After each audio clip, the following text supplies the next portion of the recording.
Magandang buhay! For today's video, magluluto nga pala ako ng manok na may iba't ibang gulay. Isahin muna natin yung onion, konting garlic, tapos ilagay natin yung manok. Halo-haluin lang natin.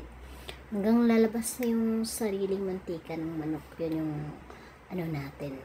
Yun yung kailangan ma-reach natin. After niya, nilagay ko yung okra at saka patata kasi matigas. Haluin lang natin siya. Haluin natin mabuti para manuot yung lasa sa mga gulay. After nyan, pag ganyan na, feel ko malambot na, nilagyan ko siya ng kunting tubig. Kunti lang. Tapos haluin na naman. Mahilig ako sa halo-halo guys, kaya pasensya na. Tapos, ayan na, kumulo na siya. Nilagay ko na naman yung talong. After nyan, hinalo ko na naman siya. Kasi sa pagluluto, kailangan matyaga ka sa paghahalo para pantay yung lasa. After nyan, tinakpan ko siya ng 1 minute. Pagbukas ko, malambot na siya. Hindi siya masyadong lata. Half cook. Nalagay ko yung garlic powder, salt, kunting asin lang. Hindi masyadong marami kasi lagyan pa natin siya ng sweet sauce. Kunti lang din.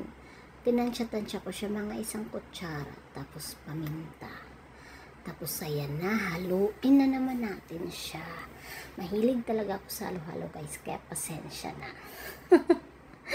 Hinalo ko siyang mabuti para pantay talaga yung lasa. Ayan. Hinalo ko pa rin siya. Halo lang ng halo guys. After nun, feel ko okay na siya. Masarap na siya kainin. Sarap na siya sa paningin. Tinakpan ko na naman siya ulit. After nung binuksan ko, natatakam talaga ako sa lasa. Gutom na ako niyan guys. Sa pagkahalo ko palang naaamoy ko na. Masarap na talaga yung amoy. Taob na naman yung plato ngayon. Isang kaning plato. Tapos, ayan na, hinango ko na. So, this is for our lunch today, guys. Ang sarap. Simple pero napakasarap.